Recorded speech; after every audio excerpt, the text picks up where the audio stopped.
আসসালামু আলাইকুম। এসএসসি 2025 সালে পরীক্ষার্থীরা বোর্ড চ্যালেঞ্জ করেও শিক্ষার্থীর রেজাল্ট পরিবর্তন হবে না। এখানে দেখো আমি দেখাই দিয়েছি, এখানে বোর্ড চ্যালেঞ্জ করেও রেজাল্ট পরিবর্তন হয়নি। এখানে অনেক শিক্ষার্থী আছে, তার মধ্যে যদি তুমি থেকে থাকো সেক্ষেত্রে তোমার রেজাল্টটা কিন্তু পরিবর্তন হয়নি। এখানে দেখে নাও, সর্বপ্রথমেই যে শিক্ষার্থীরা ভুল করেছে, এখানে অনেক শিক্ষার্থী এই একটা ভুলের কারণে অনেক রেজাল্ট কিন্তু পরিবর্তন হয় নাই। দেখো এখানে এমসিকিউ ওএমআর শিটে যারা অবাঞ্ছিতভাবে দাগ দিয়েছো, এই ওএমআর শিটে যারা ভুল করেছো বা দাগ দিয়েছো, এইভাবে ভুল করেছো বা দাগ দিয়েছো, এই ক্ষেত্রে তোমাদের রেজাল্টটা কিন্তু এখানে পরিবর্তন করা সম্ভব হয়নি। এখানে দেখো ওএমআর শিটে তোমাদের জানিয়ে দেওয়া হয়েছিল আগে থেকেই যে এখানে হচ্ছে উত্তরপত্র মানে ওএমআর এমসিকিউ যে অপশনগুলো আছে এগুলো হচ্ছে বল পয়েন্ট দিয়ে তোমাদের ভরাট করতে হবে। এখানে অনেক শিক্ষার্থী জেল পেন দিয়ে ভরাট করেছে, এক্ষেত্রে রেজাল্টটা কিন্তু ফেল চলে আসছে এবং তারা বোর্ড চ্যালেঞ্জ করেছে, এক্ষেত্রে তাদের রেজাল্টটা কিন্তু পরিবর্তন হয়নি।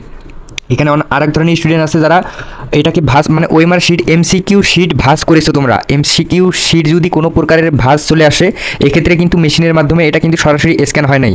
আর হচ্ছে এখানে আর একটা বিষয় তোমাদের এখানে এমসিকিউ ওএমআর শিটে একটা সুখবর জানিয়ে দিতেছি, মানে তোমরা যারা হচ্ছে সেট কোড লেখো নাই বা ভরাট করো নাই এই ক্ষেত্রে কিন্তু রেজাল্টটা ফেল চলে আসছে। এখন তোমরা বোর্ড চ্যালেঞ্জ করেছো, তোমাদের সেট কোড বা বিষয় কোড এই দুটো যারা ভরাট করে নাই এক্ষেত্রে তাদেরকে পাস করে দেওয়া হচ্ছে শুধুমাত্র। আর যারা হচ্ছে রোল নাম্বার রেজিস্ট্রেশন নাম্বার এই দুইটাই ভুল করবে তাদের ক্ষেত্রে রেজাল্টটা কিন্তু পাস করানো সম্ভব হয় নাই। কিন্তু রোল নাম্বার রেজিস্ট্রেশন নাম্বার এই দুইটার মধ্যে যদি একটা সঠিকভাবে লিখে আসতে পারো সেক্ষেত্রে তুমি পাস করে গেছো। এখন দেখো লিখিত খাতার ক্ষেত্রে আমাদের লিখিত খাতা হচ্ছে সরাসরি শিক্ষকেরা কাটবে। এখানে তোমাদের লিখিত খাতাকে আবার পুনরায় মূল্যায়ন করবে। একটা ভিডিওতে বলেছি যে লিখিত খাতা পুনরায় মূল্যায়ন করবে। এখানে পুনরায় মূল্যায়ন বলতে কি এটা আমি দেখাই দিতেছি। দেখো এখানে শিক্ষকেরা মানে 2024 সালে তোমাদের শুধু এই খাতার যে নাম্বারগুলো আছে দেখো আমি দেখাই দিতেছি, খাতার এই দেখো খাতার এই নাম্বারগুলো শুধু যোগ করতো তারা, কিন্তু 2025 সালে এসে শিক্ষা বোর্ড থেকে সরাসরি জানিয়ে দেওয়া হয়েছে এবছরে হচ্ছে সম্পূর্ণ খাতা মূল্যায়ন করার সিদ্ধান্ত দিয়েছে। এখানে অবশ্যই তোমাদের সম্পূর্ণ খাতা এবছরে মূল্যায়ন হবে, তাই তোমরা কোনো চিন্তা করবে না। যারা ফেল করেছো কারণে এখানে তাদেরকেও পাস করে দেওয়া হচ্ছে। এবং তোমাদের জন্য একটা বড় সুখবর আছে, এখানে যারা এমসিকিউতে শর্ট পাবে বা লিখিত পরীক্ষায় শর্ট পাবে, যদি কোনো শিক্ষক বোর্ড চ্যালেঞ্জে দেখে যে 1 বা 2 নাম্বার শর্ট হয়েছে সেক্ষেত্রে কিন্তু সরাসরি গ্রেস নাম্বারটা দেওয়া হয়েছে। তোমরা যারা ফেল করেছো 1 বা 2 নাম্বারের জন্য তারা অবশ্যই পাস করবে। এখানে 2 নাম্বার যদি গ্রেস নাম্বার দেয় সেক্ষেত্রে 3 নাম্বার যারা কম পাবে এক্ষেত্রেও তাদেরকে দেওয়া হবে।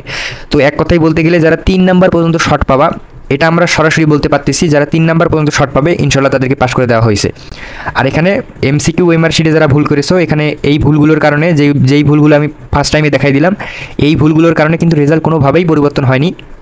কিন্তু যারা অল্প পরিমাণে ভুল করেছো, দেখা যাচ্ছে রোল নাম্বার রেজিস্ট্রেশন নাম্বার এগুলো ভুল করেছো বা হচ্ছে বিষয় কোড সেট কোড এগুলো ভুল করেছো সেক্ষেত্রে তাদেরকে পাস করানো হচ্ছে। এবং আমি বোর্ড চ্যালেঞ্জের সকল কিছু তোমাদের জানাই দেবো। তোমরা যদি বোর্ড চ্যালেঞ্জের রেজাল্ট কীভাবে তৈরি হচ্ছে শিক্ষা বোর্ডে এটা দেখতে চাও তাহলে কমেন্ট করে জানাই দাও, আমি তোমাদের সরাসরি দেখাবো লাইভে যে বোর্ড চ্যালেঞ্জের রেজাল্ট কীভাবে শিক্ষা বোর্ডে তৈরি হইতেছে এবং শিক্ষকের রেজাল্ট মানে শিক্ষক রেজাল্ট কীভাবে খাতা দেখতেছে বোর্ড চ্যালেঞ্জের এগুলো ভিডিও আমার কাছে আছে, আমি দেখাই দিতে পারবো। তাই তোমরা অবশ্যই যদি কমেন্ট করো সেক্ষেত্রে আমি সেই ভিডিওগুলো নিয়ে আসতে পারবো। তাই তোমরা অবশ্যই প্রথমে সাবস্ক্রাইব করবে এবং তারপরে কমেন্ট করবে যে ভাই আমি বোর্ড চ্যালেঞ্জের রেজাল্ট কীভাবে তৈরি হচ্ছে এটা দেখতে চাই, তাহলে আমি তোমাদের দেখাই দিতে পারবো। তো সর্বপ্রথমে সাবস্ক্রাইব করে রাখবে এবং তোমাদের মূল্যবান মতামতটি কমেন্ট করবে, আমি তোমাদের সে অনুযায়ী ভিডিওগুলো দেওয়ার চেষ্টা করবো।